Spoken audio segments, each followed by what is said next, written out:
오늘은 라디오 감성으로다가 방송 진행해 보도록 하겠습니다. 오신 분들 다들 반갑습니다. 오늘은 주식장이 열리지 않아서 이렇게 다른 컨텐츠로 찾아뵙게 되었네요. 오늘은 주식 투자자로서 읽어야 될 바이블 중에 하나인 피터 린치의 책을 한번 여러분들과 같이 읽어보려고 합니다. 자, 피터 린치 한번 읽어볼게요. 다 같이. 피터 린치. 워런 버핏이네요. 워런 버핏과 더불어 살아있는 월스트리트의 전설로 통하는 투자자이다. 살아있는 전설. 1967년부터 69년까지 한국에서 포병대 중위로 근무한 바가 있다. 마젤란 펀드를 2천만 달러에 인수한 후에 13년간 운용하여 660배에 달하는 140억 달러 규모의 뮤추얼 펀드로 성장시켰다. 이래서 전설이 되었네요. 이분은. 발로 뛰어야만 기업에 대한 고급 정보를 얻을 수 있다는 소신으로 시간과 노력을 아낌없이 들이는 투자자로 유명하다. 펀드 매니저로 재직하는 동안 1만 5천 개에 달하는 주식에 투자했다. 제 1부 투자 준비가 있고요. 이제 본인이 이제 주식 책 같은 경우에는 내신 분들이 결론은 그거예요. 나는 이렇게 돈 벌었다. 자랑하는 글이 많거든. 종목 선정을 보면은 10루타 종목을 찾아라. 주식을 샀다. 그래도 어떤 유형일까? 정말 멋진 완벽한 종목들, 내가 기피하는 주식, 이익이 가장 중요하다. 2분 연습, 사실을 확인하러, 유명한 숫자들, 스토리를 재확인하러 최종 정보. 오늘은 이 2부를 한번 조져보도록 하겠습니다. 10루타 종목을 찾아보기 가장 좋은 장소는 집 근처다.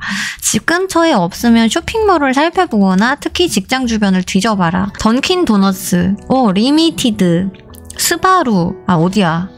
드레피스, 맥도날드. 일단 던킨하고 맥도날드는 아는 부분이고요. 탐브랜드, 펫보이즈 등 이미 언급한 10루타 종목은 대부분 전국적으로 수많은 지역에서 성공의 조짐을 드러냈다. 우리 주변에 있는 가게들을 한번 노려보라는 거죠. 그죠? 기업의 성공을 눈치채기 훨씬 전에 주식 매수를 고려해볼 기회가 있었다. 대단한데? 이 회사의 주식을 사면 어떨까? 전문적인 지식이 없는 사람도 1년에 적어도 2에서 3번은 유망한 기업을 직접 경험하게 된다. 고객 수십만 명을 계산에 넣지 않더라도 잠재 투자자 수천 명은 이미 정보를 얻은 셈이다. 당신의 일상에서 도무지 이런 길을 찾을 수 없는가? 반경 10km 내에서 신호등도 없는 곳에서 먹을거리도 자급자족하고 TV도 없이 사는 은퇴자라면 어떨까? 이렇게 한적하기 이를 데 없는 생활을 하는 사람이라도 병원에 가는 날은 있을 것이다.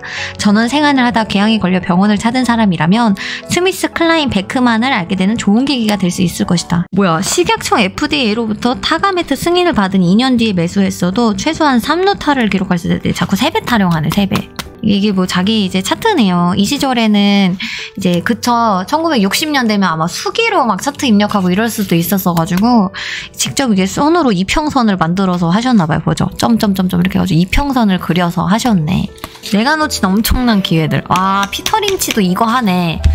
이때 샀었어야 됐는데 샀걸 팔걸. 봐봐. 드레피스는 바로 내 텃밭에 있었던 종목으로 절대 놓치지 말았어야 하는 종목이다. 이거 봐봐. 피터 린치도 살걸 팔걸 이러고 있죠. 그리고 주가가 이렇게 지금 올랐대. 이렇게 보면은 77년부터 88년도인데요. 거의 한 10몇 년 동안 10배가 올랐다 이 얘기거든요. 무슨 말도 안 되는 소리 같네. 10년 동안 본인이 놓친 종목들을 이때 샀으면 10배 먹었을 걸 못 먹었다. 실패한 목록의 일부가 이 정도니 내가 목록을 적어나가다 질려서 멈췄기 때문이다. 개 많대. 여기도 있어요, 회사 개 많이 놓치셨네. 자, 주식을 샀다 그런데 어떤 유형일까? 어떤 경로로 종목을 발굴하더라도 성급하게 주식을 매수해서는 안 된다.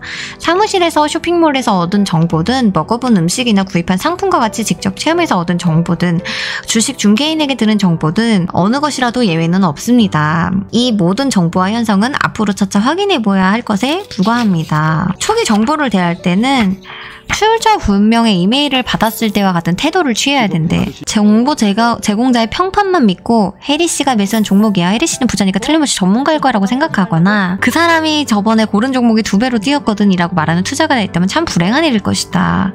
그렇죠. 맞죠. 맞는 말이죠. 어떤 이유에서든지 주식을 분석하는 일은 매우 난해하고 기술적인 작업인 것처럼 인식되어 버렸다. 맞지. 존슨 앤드 존슨의 주가는 88년도와 이틀 사이에 $8가 올랐고 시가총액 얼마가 증거했고, 아니 다른 주식 얼마나 올랐다 이 얘기만 하고 있어요 지금. 그게 중요한 게 아니거든. 본인이 어떤 기준으로 사가지고 어떻게 해서 먹었고 그게 중요하지. 존슨앤존스 심지어 지금 이제 코로나 치료제 관련 뭐 이슈가 있어가지고 올랐죠 최근에. 대기업은 움직임이 둔하다. 공감. 나 지금 삼성전자랑 SK하이닉스 물렸거든요. 그 회사의 규모는 어느 정도인가? 대기업 주식은 크게 오를 일이 없다.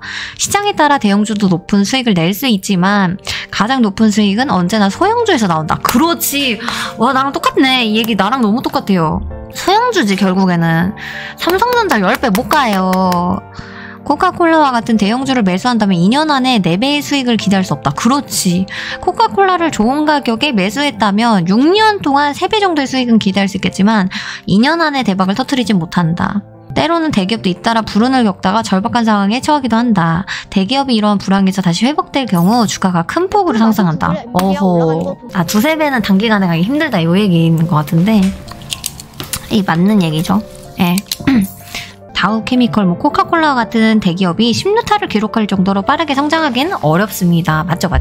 그래서 조건이 동일하다면 투자자 입장에서는 소형주를 노리는 것이 유리하다. 맞지? 봐봐. 똑같은 소매체인이지만 지난 10년 동안 대형주에 투자함보다 더 큰 수익을 얻었었던 것도 결국에 작은 주식에 투자한 사람이래. 맞지?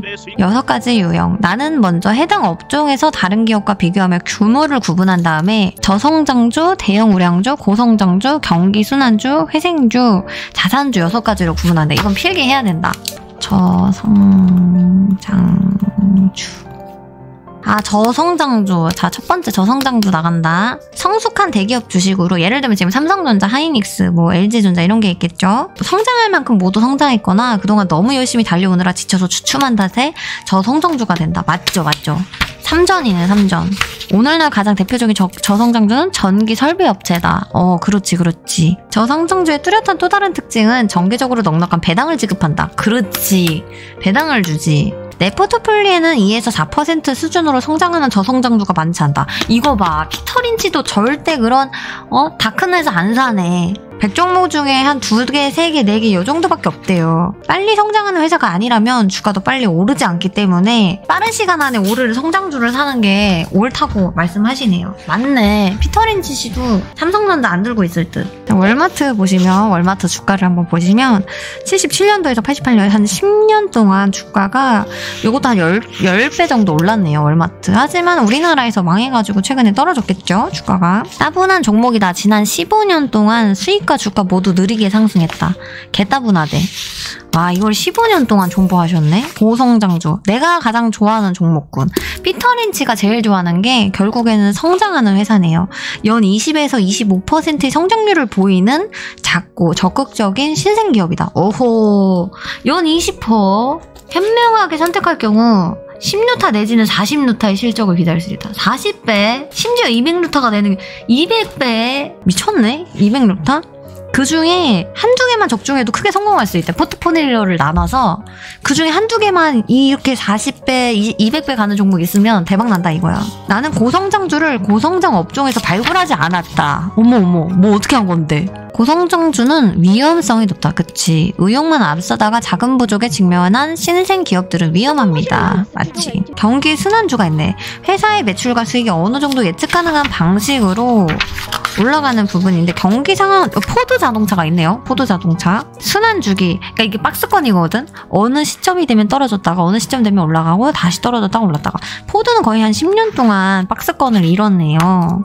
그래서 순환 이 박스권 바닥에서 사서 위에서 팔고 다시 바닥에서 사서 위에서 팔고 이렇게 하라고 지금 코멘트를 남겨주셨네요. 경기순환자는 투자자들이 안전한 주식이라고 생각하여 매수했다가 투자금을 잃고 마는 상황이 가장 빈번하게 발생하는 주식이다. 포드가 대기업이라는 이유로 대형 우량주인 어쩌고저쩌고처럼 주가가 움직인다고 생각할 수 있으나 포드의 주가는 회사가 불황기에 수십억 달러를 잃고 호황기에 수십억 달러 버는 거에 가파르다. 회생주는 뭐냐면 망가질 대로 망가지고 짓눌려 해서 파산에 따라 간신히 연명하는 기업. 이거 우리나라 따라 좀 관리 종목이거든. 이들은 저성장주가 아니라 무성장주래. 미친. 무성장주라는 말 처음 들어봐. 주기적으로 반등하는 경기 순환주와도 다르다. 파산 가능성을 안고 있는 회사인데 이 회사가 회복하면 떡상이라는 얘기야. 맞네. 나는 그런 회사에 투자해서 주주들에게 많은 수익을 돌려주었다. 5년 안에 15배로 급등했대. 일부는 약간 조금 상남자식 매매를 하시네. 무조건 버텨라가 아니네. 와, 1달러에서 32루타, 32배까지 불렸대요. 미쳤. 32루타를 했는데 절대 금액을 기준으로 계산할 때 이분이 주식 인생에 있어서 이 회생주, 무성장주로 가장 큰 수익을 얻었대요. 그치, 32배, 60배 막 이렇게 불리니까. 구제 금융을 요청하는 회생을 주는 정부의 대출 보증 여부에 만사가 걸려있다. 이 무슨 뭐 그건가 본데? 난 시스템을 잘 모르겠는데 뭐 돈을 어떻게 뭐 땡겨달라 뭐 해가지고 그 부분에 대해서 보증해주겠다 안 해주겠다 해서 보증되면 개떡상이고 안 하면 떡락인데 이걸 이제 도박을 하셨나봐요. 10달러짜리가 3달러까지 떨어졌는데 51달러까지 올라갔대. 우리나라는 상한가 제도 때문에 저렇게 쭉 계속 오르기도 또 힘들겠죠. 자산주는 월스트리트 사람은 모르지만 당신은 알고 있는 값 있는 자산을 보유한 기업이다. 이거 딱 지금 생각나네. 내가 국순당이네. 국순당. 외국인이나 기관 애들은 잘 모르는 회사인데 나는 알고 있는 이 회사 막걸리 맛있어 이래가지고 투자하고 싶은 그런 회사는 자산주에 들어가는 거네요. 자산주는 현장에 대한 강점이 가장 큰 힘을 발휘할 수 있다. 그렇지.